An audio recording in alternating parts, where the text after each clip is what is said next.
All right, and we're live. Hey, everybody, and welcome to the Multiverse Show, season 4, episode 11. Thank you guys for tuning in. We got a nice show for you guys lined up for today. We got Mike P. to Truth. How you doing, sir? Yo, what's going on, guys? It's Mike. Thank you for tuning in for a great episode of the Multiverse Show. As always, we have a great docket of topics planned for everybody tonight, so can't wait to get it in. And we got Mr. Samuel Tolbert. Hey, everybody. It is good to be here. The year is winding down, but we are not. Let's get the show on the road. All right, so we're going to get things started. Today's show is going to be kind of different. Honestly, there's just not a ton of stuff that's happened, so we're going to kind of keep things fast and loose with you guys. This normally the end of the year, if you don't really pay attention to the news cycle, things do kind of wind down. It's mostly about like, oh, game came out, review for game came out. That's kind of it. Like this, and this year's been kind of sparse to say the least. So not much is going on. We probably won't get like a ton of major news until Game Awards later this year. I mean, at least we could talk about that a little bit, I guess, but there's not a ton of actual news per se. But I want to kind of go through some of the stuff that's going on. So first off, I want to kind of do a quick little, as a question we always ask every single year, what have you guys been playing? The question, though, is going to be altered this time, specifically for Mike, but Sam as well if you want. I want to ask you guys, what have you guys been playing, and what are your impressions of your new systems? Because all of us here now have next-gen systems. So I want to get an impression specifically from Mike, because he got an Xbox Series S, and he's the only person I know who has one right now. I kind of want to get your impressions on stuff. Please, Mike, let us know what's going on. So, just to give you an idea of what I've been playing on the Series S. Well, first off, let me phrase it like this. So, my particular setup / gaming situation is I have a 60-inch 1080p LG plasma that I purchased back in 2014, and honestly, the TV still works great.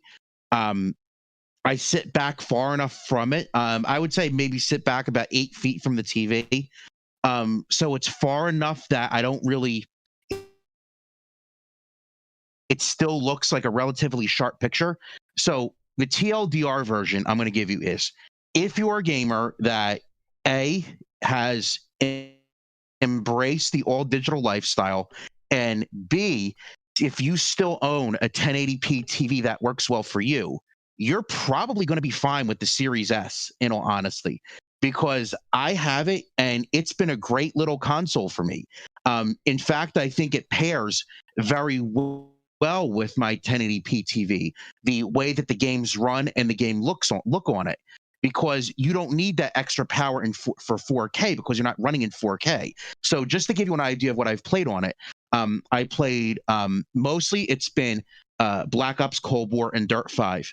I've also played some of Ori and the Will of the Wisps, and also some NHL 20 in backwards compatibility mode, and Forza Horizon 4. I've played a little bit too in backwards compatibility mode. Haven't started the Falconeer yet, but I do plan on starting that soon. I have been very, very impressed by the experience. First of all, the little quality of life things that are in the OS, mainly with regards to the loading and the speed and the snappiness. First of all, the UI runs incredibly smooth and solid. One of my biggest complaints about my Xbox One X was, even though that was a powerful console, the UI was still incredibly slow and sluggish to me. This feels much more responsive and snappy, and that extends to the loading times in the games too. Games like NHL 20, which is a backwards compatible game, NHL 21, which is a backwards compatible game, those load times are basically like blink and you'll miss it type of fast. The other things that the one other thing that I noticed that's actually interesting is with Black Ops Cold War, is that if you're playing on a next gen console, it will actually load you into the match faster, and you'll get like a waiting for other players to join as the map because the map is already loaded, but you're waiting for other players to join for a little bit because not everybody else is loaded into the map yet. It loads in that fast. So I've been really impressed with it. Games like Call of Duty Black Ops, I do admit that game does not really look like a next-gen game. It looks about as good as Modern Warfare 2019 did, but it runs super smooth on the Series S. If there's any dropped frames, I'm not noticing them. Dirt 5 actually looks really good, especially the way that it handles reflections, dynamic lighting, time of day changes, dynamic weather. All of that looks really, really good. And again, it runs at a solid 60 frames per second. If it's dropping frames, I really can't tell. Ori looks beautiful. And as far as backwards compatible titles are concerned, I have to play some more backwards compatible games, but with NHL 21 and Forza Horizon 4, I know that these are technically running the Xbox One S versions of these games, as opposed to the Series X, which runs the One X version. But coming from an Xbox One X and going to the Series S, these backwards compatible games on my 1080p screen. Now, for these particular games, I would be lying if I told you I could spot a difference between them. The one thing that I will tell you to do if you're looking for if you're going to get the Series S, this is a problem that you're going to run into with any console, any of these new consoles. I would tell you to pay attention to storage. You only get 364 gigabytes out of the box, and that's just not enough for a lot of people's needs. You can hook up an external USB hard drive and kind of transfer games back and forth, but that gets old fast. And especially if you play a bunch of different games at once, you're going to want more space. So that Seagate expansion card is pretty much a necessary purchase, I would say. All right. Need it because on the Series X, you're eventually going to need that anyway. Regardless if you get the Series X or the Series S, you'll just need to make that purchase sooner with the Series S. So, other than that, overall, my experience has been excellent. I'm very impressed by what this little console can do. I think it's worth every penny of the $300. And like I said, if you have a 1080p TV that still works well for you and your needs, this is probably the console to buy if you're an Xbox gamer. Oh, interesting. So yeah, I noticed at least that there's some little things as well. Dealing with that console. I have not, like I said, you're the first person I know who's actually gotten one. So I'm very interested in your perspective. Have you noticed any glitches while running it yet? Not so much glitches in the UI. There were less than a handful of races in Dirt 5 where on certain tracks you could kind of start to see some issues with texture flickering, like on the elements that are kind of like off to the side of the tracks. But I haven't noticed any really major, game breaking glitches so far. Sometimes there's glitches with the whole capture process, using the system's internal capture card once you upload it. But other than that, I haven't really had anything major. Yeah. All right. Because I know I've come across a handful of glitches, nothing I couldn't handle, but that's interesting. That it's not no major problems there. Interesting. All right, so Sam, you have both systems in terms of the Xbox Series X and the PlayStation 5. How's your experience been lately? What have you been playing right now? Yeah, so much like last week, my experience has been great. I'm loving how fast these things are. I'm loving the load speed, the faster CPUs, just the UI sing. It's incredible navigating around, going back to the main menu instantly, hopping back in my game instantly, incredible. Over on Xbox, I've been playing some Black Ops Cold War. It does look pretty good and it runs pretty well with the ray trace shadows and all. That is on the Series X, so there's that going on. And then over on the PS5, I've been playing Demon Souls and Marvel Spider-Man Miles Morales. and both of which are very good games. Miles Morales definitely falls into that thing of like it's a shiny PS4 game, so to speak, but at the same time, I think Insomniac has done a great job with this character. They've really, really made him feel unique, but not replacing Peter, and they didn't draw on Spider-Verse too much, which was kind of my fear going into it, so I've been enjoying that.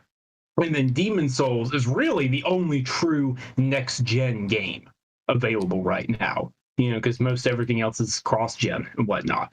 So that's been fantastic. Nice. So I know for me, I've been playing my Series X for now. Going back and forth. The one game I keep coming back to is Tony Hawk. It's crazy. I keep coming back to Tony Hawk every single time. Like the HDR still looks great, but it loads and everything works with it, which is nice. Like it's just really enjoyable. I really enjoy playing that game. Play a little Destiny. They still haven't done the patch for Destiny yet. Been playing a Hitman series a little bit, just a little bit of everything going back and forth. Little Doom Eternal DLC. Also, one thing I noticed too was Mike, you totally hit the nail on the head here when you talk about how fast the loading times are. Like ridiculously fast stuff. Like I remember when I got the Xbox One X, there was like loading. It was like tiny little benefits. Like playing Overwatch, I remember being able to pick any character I wanted because no one else had loaded into the game yet. Like little things like that. But this one's even crazier.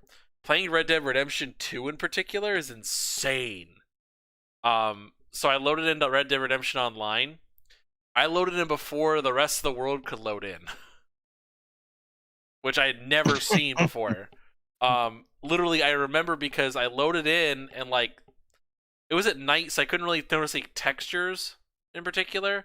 But what I did see was terrifying. So I loaded in, started walking around, and I'm like in Valentine, right in front of where the butcher's group is. So I'm walking over there, and so I've been in the world for maybe about 5 to 10 seconds at this point. And then all of a sudden, in front of the butcher, from about 6 feet in the sky, spawns a team of horses, a carriage, and they slam into the ground and then keep riding. I was like, what? It was like, this is crazy. But it's like a tiny little thing that like in every other system, you would never see that happen. Because it's not running that fast. It's not loading in that quickly. Most time, like, Rockstar games in general are known for having a long-ass loading time, so you don't see any problems. But this is crazy. Scared me half to death. I almost died. I almost got squashed by a carriage. But anyway, we're gonna talk about some movie news first and foremost, and segue into some game and movie news. So we got an announcement today. Well, sort of. We've been hearing rumors about it over the weekend, but we had an announcement today. Deadpool 3 has been greenlit. It is happening. What we do know is they have the writers from Bob's Burgers. They're going to be having them writing the script. And they are going to, well, these expected to be rated R, probably rated R. Even though it's Disney, it's probably going to be rated R. So Deadpool 3. Cool.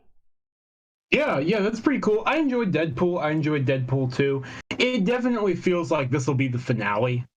You know, like I think the Deadpool, I don't want to call it shtick because that's doing a disservice to the writing and to Ryan Reynolds and his great performance, but like, I do think there's a limit to how far he can carry a film basically by himself without drawing anybody else in, without having him play off of other characters. So this will probably be the finale in that regard. But I'm looking forward to it. Yeah, I agree with that. I mean, totally. The Deadpool movies are very entertaining. I enjoyed both of them. I do agree with Sam that I think this is probably going to be the last one. I'm actually surprised they're even doing a part 3 to begin with.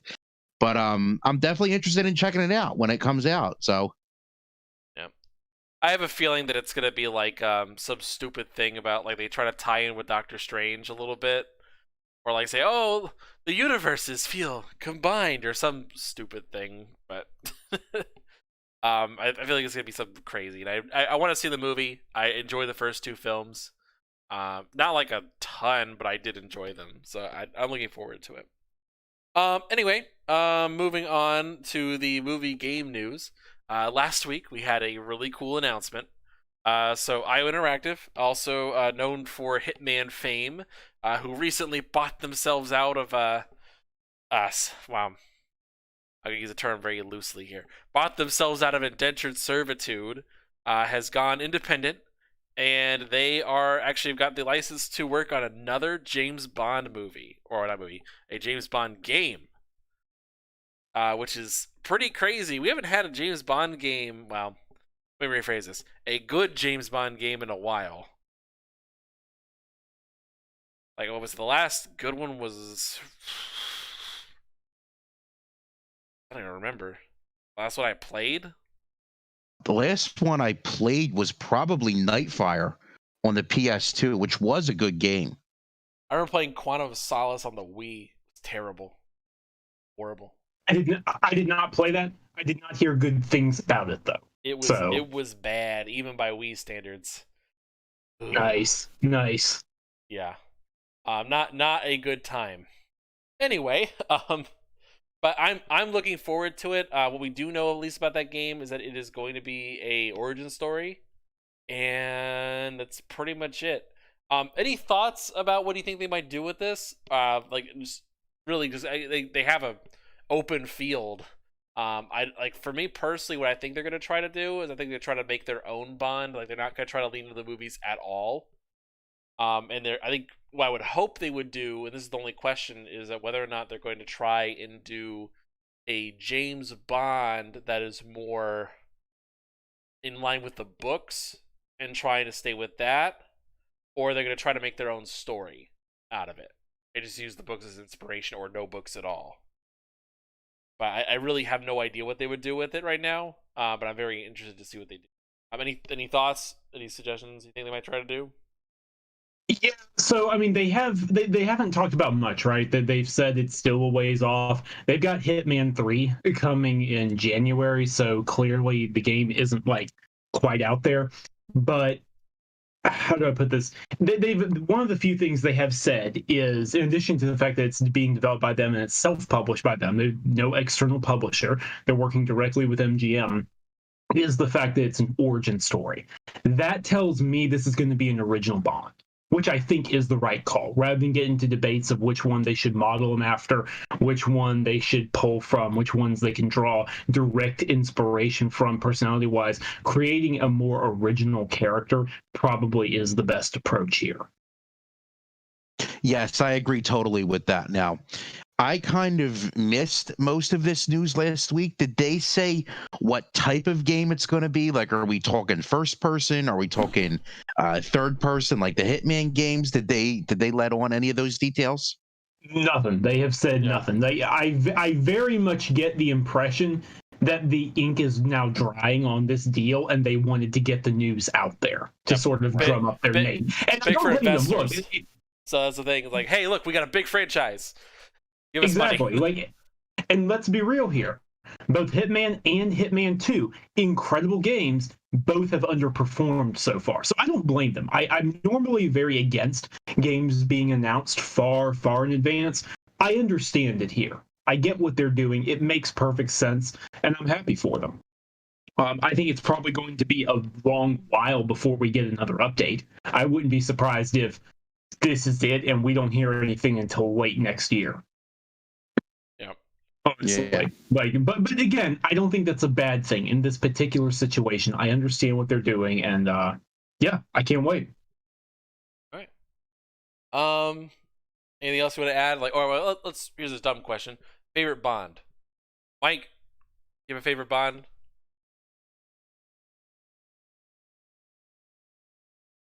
Mike.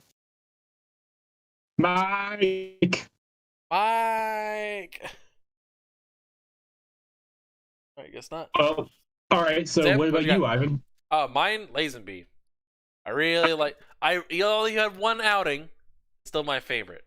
I felt like he was a balanced Bond as a compared, which is weird because all you have to really go off of is Sean Connery. So that's such a weird thing to say. But like, it's almost like all the rest of them were really weird, and he's like a balanced aspect of it. Like, he's a little quirky, has his little things he likes, but he's also like serious, but he's also kind of quippy. He's enjoyable. It's a good Bond. I like him a lot. You guys hear me okay? Yeah, we can hear you now. Yeah, we can hear you now. Your audio, you guys' audio, it's like totally cut out on my end for a second. I'm sorry. Oh, no worries. It's all right. What was the question? Oh, favorite Bond. I'm not really a huge Bond fan. If I had to pick one, I would say Connery. Yep. I figured as much. Yeah, so for me, it's I gotta go with the OG. I have nostalgia for the style of the films, and that is Sean Connery. Nice.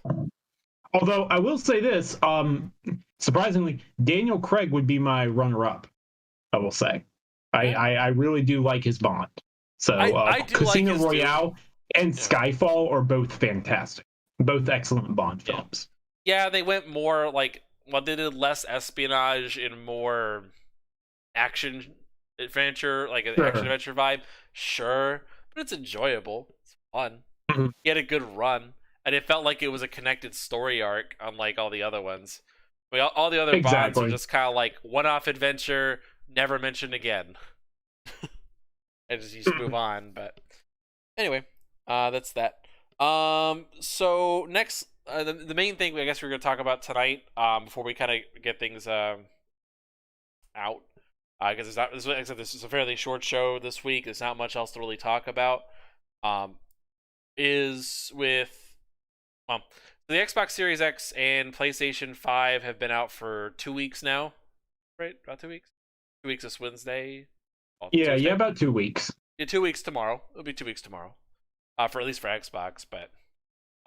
2 weeks for everybody by Thursday. So these systems have been out, and they've inevitably going to be comparisons. And Digital Foundry has actually been like, they were pretty big last generation. They really made their name in terms of the comparisons, but I think this generation, in particular, they've solidified themselves as a staple. Where like people will go to them as opposed to IGN or other places now. Like, I don't even see IGN bothering doing comparisons anymore. Like, I remember all throughout the beginning of last gen, seeing IGN in particular, and I see GameSpot, I guess, a little bit, but those two were actually, like, putting side-by-side comparisons between the Xbox One and the PS4. I mean, Digital Foundry basically took that to an insane degree, to the point now where I don't see anybody else even bothering. Like, they're not pushing those videos if they even do them anymore. So Digital Foundry, like, I think Xbox, I would say Xbox was probably the ones who pushed them up in terms of legitimacy with the Xbox One X, where they gave them the system early and used them to show off parts of it before it even launched. I think that was whenever they kind of like, they got pushed up to the next level. That's where I would plug them at. Now, the only thing I'm just kind of like tiptoeing around the situation. Right now, there's been several comparisons between the Xbox Series X and the PlayStation 5 in terms of games. The main ones I've seen the comparisons between is Assassin's Creed Valhalla, Devil May Cry 5, and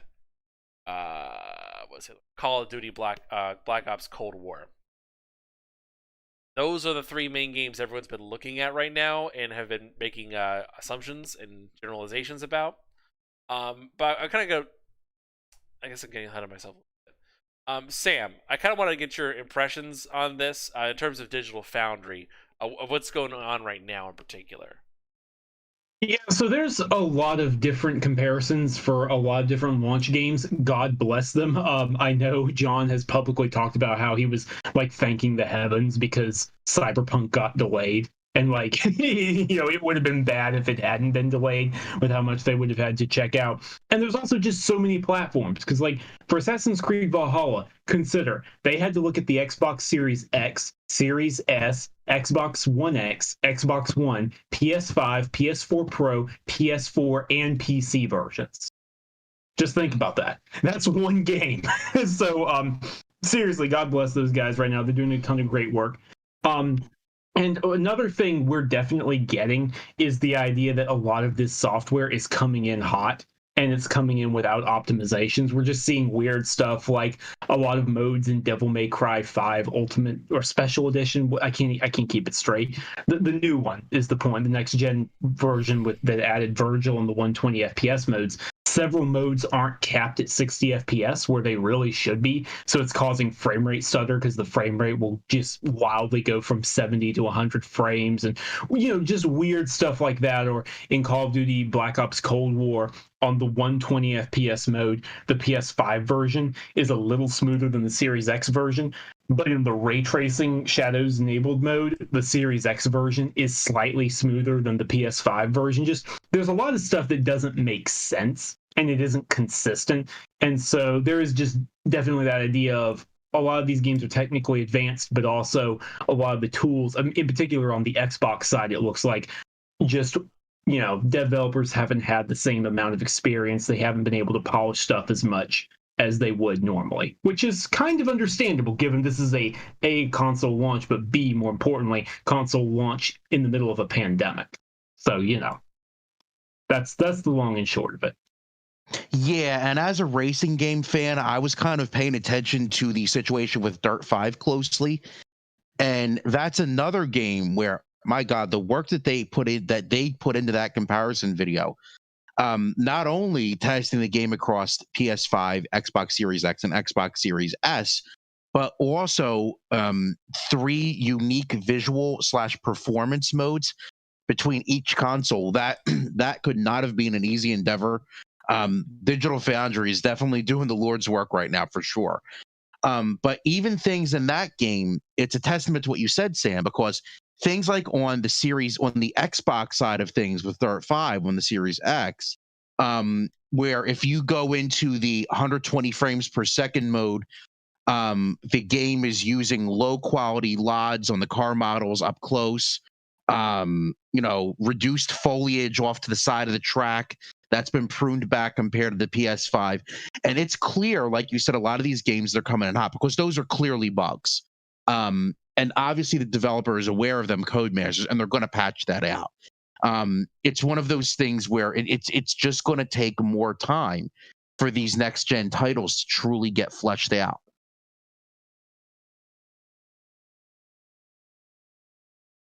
Yeah, I just don't.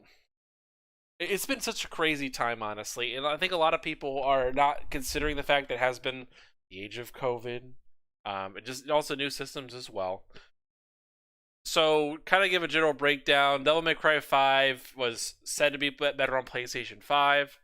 I personally didn't watch anything about that because I don't really care about a 4-year-old game, or was it 2-year-old game? I guess I just don't. It came out in 2018. Or no, Yeah. Excuse me, 2019. Dude. Oh wow, it's last a year? year old. Wow. Yeah, it's a year old. I don't even remember. Well, actually, almost 2 years at this point, but we're knocking on the end of 2020. God, hoping. um, this particular time it's very weird. So Assassin's Creed Valhalla, if I remember correctly, based on the breakdown. That game is running better on PlayStation 5. Xbox Series X is having an issue with not clipping, but it's Screen tearing. Screen tearing, that's what it is. They're having an issue with screen tearing, and whenever they open up a lot of access to volumetric lighting, like whenever you open like a big door and you see like a bunch of light pours in, you'll see some frame rate drops.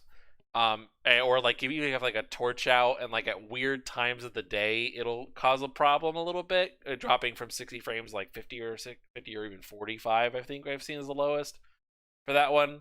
That then PlayStation would normally do okay. It'll have a little bit of dips, but not nearly as bad. But then on the flip side, Call of Duty is better on Series X, which is announced today. They did their Digital Foundry did their breakdown for that too.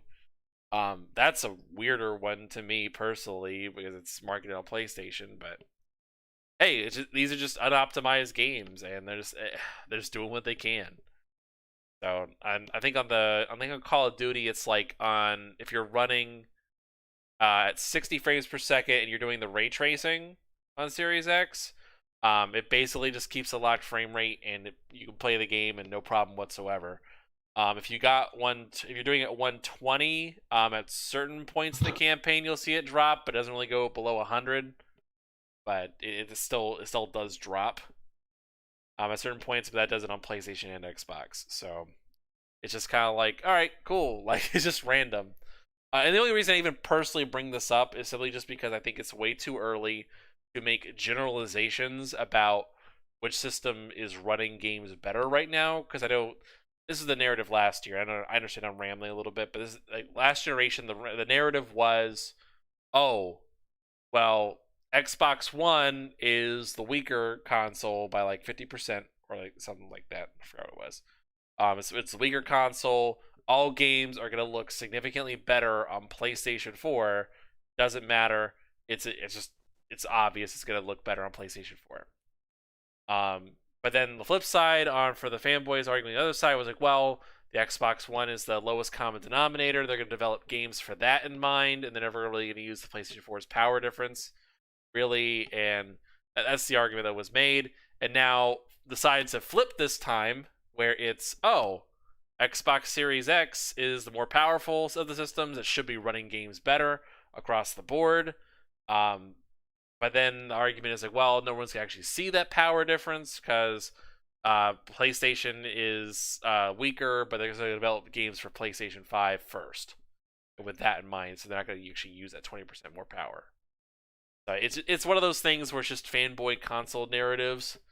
And just games are just going to look the way they look, honestly. So. Anyway, I know I said that was a really long rambling bit here. As just a general question to the panel here, how bad of a difference does it have to be for you to buy the game on another system? Like, assuming you have both, like right now, how bad of a difference would it have to be?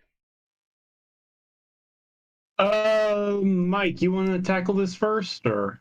Like, it would need to be something that's like truly noticeable enough that you could see it without needing to do a side-by-side comparison, like on Digital Foundry or playing the games right after one another, or if the performance was just so bad or the game was so unoptimized on on one version.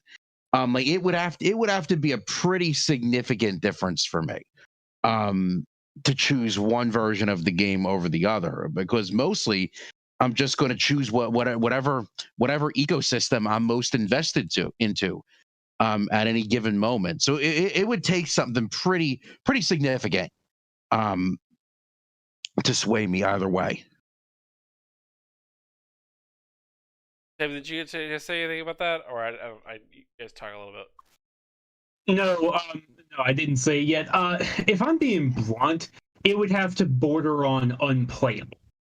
Is the difference it would have to be, like, because I don't want to get into this right now. I have a very complicated system for deciding where I'm going to pick stuff up. Usually I pick a lot of stuff up on Xbox, but not necessarily. There's also the DualSense to throw into the equation, and then also just the fact that I get review codes for stuff, so that, don't really have a choice in that case.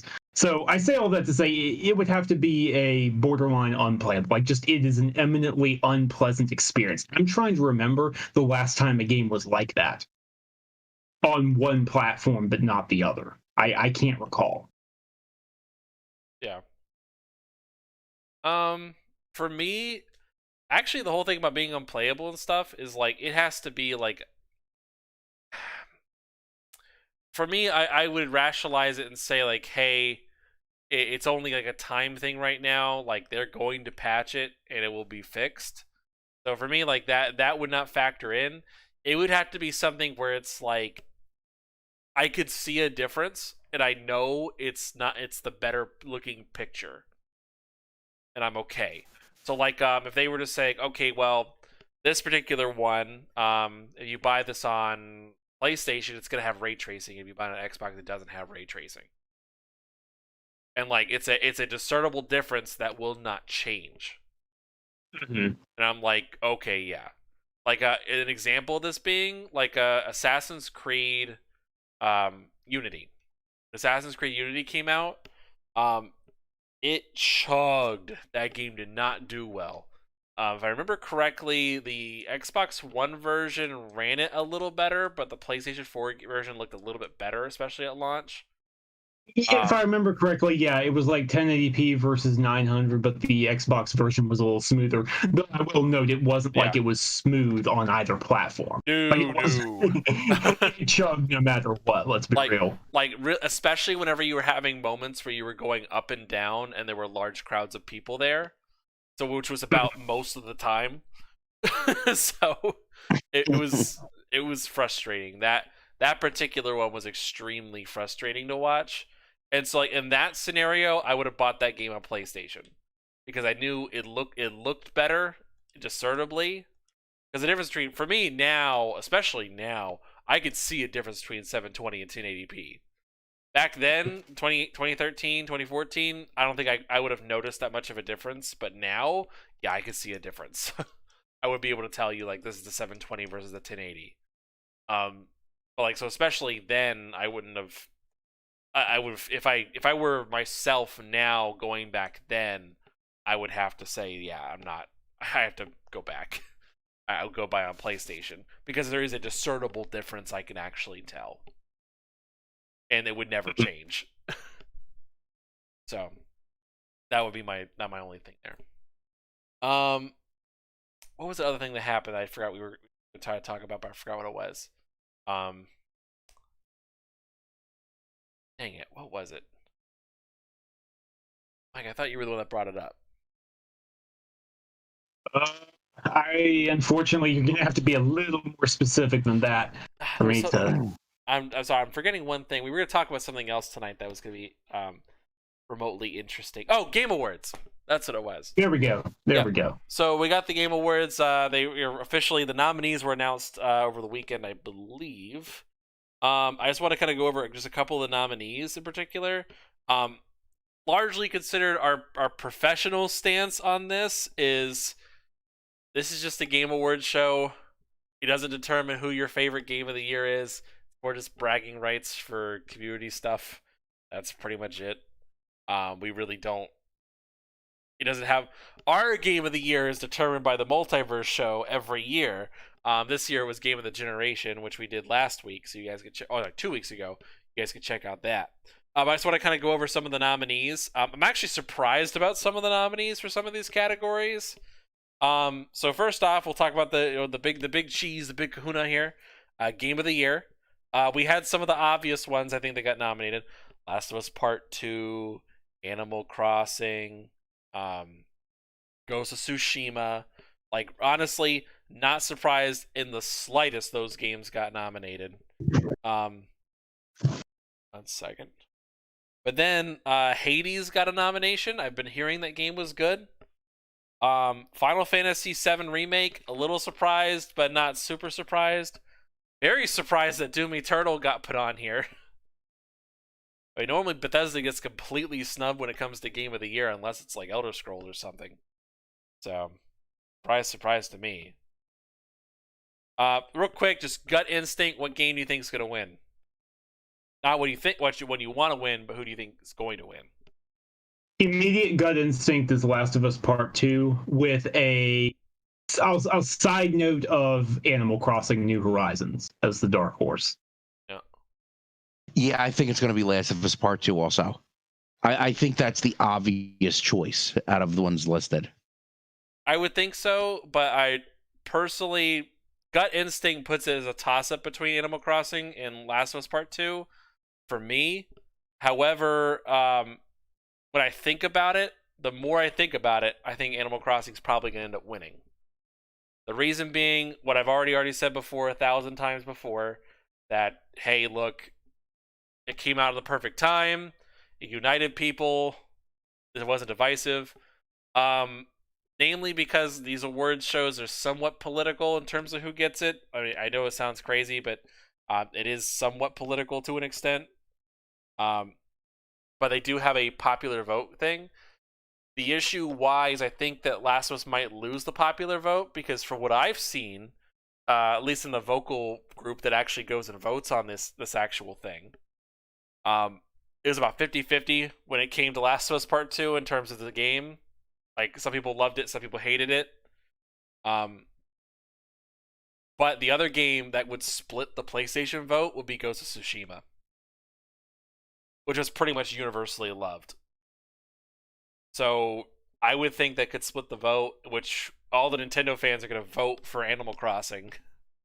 And even people who are just new to it would vote for Animal Crossing. So anyway, that's just a random thing I wanted to bring up. I thought it was very interesting. What was the other category?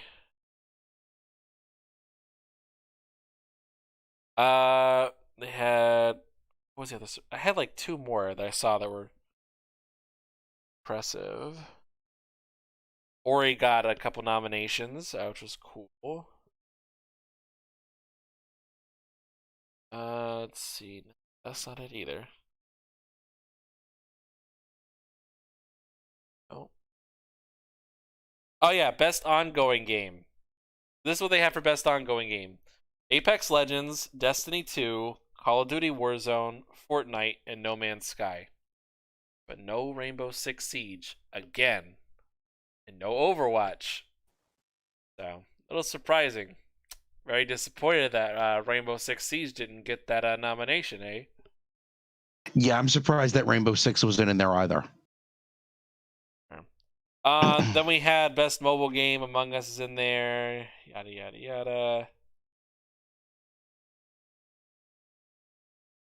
Which didn't Among Us come out like 4 years ago or something like that? Like 2 years ago.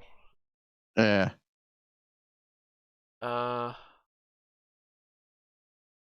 Let's see. Sorry, I'm looking through the official website, which I should never have done. I'm going through it. Best role-playing game.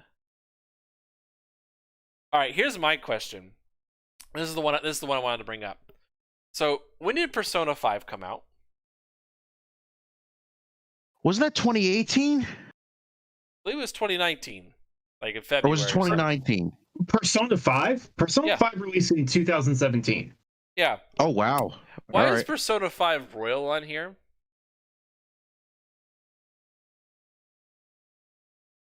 Because new content packages a new game, it meets the classifications. Well, I mean, like, there's other games that are like, hey, I don't know, why is Doom Eternal not listed as two different games? Because they had DLC that came. This is my like little random thing. I'm like, okay, how come they didn't include Devil May Cry or is it a DMC Definitive Edition? Not included. Because they hadn't played it when the voting happened. But it's weird. Main reason. It's like if the game is the same game except with DLC added into it, why is it considered a brand new game? I agree. I don't disagree. I'm just quoting. I'm literally direct quote, unquote, quoting people who have talked about the process. Like, that's the reason Miles Morales and Assassin's Creed Valhalla are in there, but not Demon's Souls Remake or Astro's Playroom. Because at the time, because reviewers were able to play them before, while they were voting on this stuff and filling stuff in. I'm just saying it makes sense. I've said for a long time that they should be doing it in January so that everything that has come out can be considered and all that. I know why they don't. I get why they don't. I understand. I'm not envious of Keighley's position figuring it out, but it would, because again, this is the problem we've got. Jedi Fallen Order would have cleaned the clock out of, a ton of games last year, but it only got one nod, I believe, under Best Action Adventure. Yeah. Someone tell me if I'm wrong there. It got one nom this year because it was eligible this year because it was after the cutoff date. So we're going to end up with a situation next year where Cyberpunk 2077 is eligible alongside Halo Infinite, Horizon Forbidden West, and all that. Now, I say that to say I'm not like making fun of Keighley's plight because, spoiler alert, we're going to have the same problem with our Game of the Year show next year. So we're going to experience it too, make no mistake. But sure. I get what you're saying, I really do. I will say, I think Cyberpunk is big enough to survive that and actually get nominated. I think that's a big enough game that's with so much hype around it, it'll survive. But, okay, so Sam, what specifically you're referring to is the reason why they won't do the show in January, especially for me and for everyone else who's watched? Advertising money, basically. It's pre-holidays. They can sell deals, and I don't mean that in a bad way. I totally get it. I completely understand. That's the easiest way. Is they can just go and say, hey, PlayStation, Microsoft, Nintendo, all that. Like, do deals that we can promote. We can get affiliate revenue through the show. We can promote this stuff out there. Steam, I think they do a sale and like a promotion of different game demos on Steam. So I get it. I totally understand why. It just sucks that it has to work out that way because it introduces complications. It's just, I think honestly, what was it last year they had like the streaming numbers and they came in, didn't they like beat the Oscars? Yes, they did. And also, fun fact, the Game Awards are the only award show on the planet that are increasing year over year every single year. Yeah. I think they could actually get any sort of deal and actually do it in January at that point. I understand, especially when this all started for Jeff, where it was, hey, we got to come up with something and we got to have some money now. God forbid, Chick Hydrobot. I don't think we're getting Chick Hydrobot. But like, I don't think we'll get that. The show was big enough at this point, they could put it in January and still get money. And still get advertising. I don't understand why they're. Well, I guess maybe it's the core. He's just want to be careful. Maybe he's just trying to make sure, like, oh, I play it safe, it'd be okay. But maybe it's time. It's time. Gaming's big. Gaming's big enough, and the most what was it? The most widely accepted it's ever been right now. Here we are. I don't know why we're holding off on this. We should be having this show in January, and he would get advertisers in January now. Show's big, especially if this year's a big success. Given COVID, if this year's still a big success, that means that the show is bigger than the actual games. So it could survive and do its own thing. But, all right. Let's wrap some stuff out of here. Mike, what are you looking forward to playing next week, and where can people find you, sir? I mean, next week, I'm probably still going to be on that Dirt 5 hardcore, man. I'm really enjoying that game. This week I'm probably going to pick up the next gen version of 2K21, and I hope to dive into the Falconeer at some point because that game looks awesome. Far as where you can find me on Twitter at the Truth of Mike P. Pretty much everywhere else at Mike P the Truth. You could also find what I write on Level 1 Gaming at lv1gaming.com. All right, and Sam, what are you looking forward to playing through next week, and where can people find you? Yeah, so what I'm looking forward to playing, honestly, I'm going to be playing more Demon Souls. I'm loving that game. I'm doing more runs on new characters. I'm trying to get the platinum. It's not easy because it requires at least 3 full playthroughs, basically all the way through. So pray for me on that, but I'm enjoying it. And then beyond that, you can find me at Samuel Tolbert, Tolbert, on Twitter, and read everything I'm writing over at Windows Central. All right. For me, I'm gonna be playing some Dead Rising 3. It's a Christmas tradition. Sorry, not Dead Rising 4. Dead Rising 4. I'm sorry. Dead Rising 4 is a Christmas tradition of mine. I always break out the game. I hate zombie games traditionally. I play Dead Rising 4 mainly because the music is so good.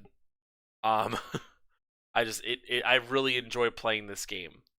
Mainly just for the Christmas vibes. So I'm going to be playing that a little later today and going in through next week. But thank you guys for tuning in.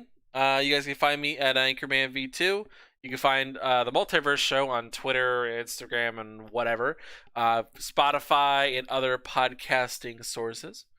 But thank you guys for tuning in. We appreciate you guys. We're going to be playing a fast and loose through the holiday season here. The plan, at least as of right now, is we're going to try to go through the Game Awards. If not, just depending on what happens, we may cancel a little bit early, maybe do a special. Just depends what happens. So But thank you guys for tuning in. This has been the Multiverse Show, Season 4, Episode 11, and we are out of here.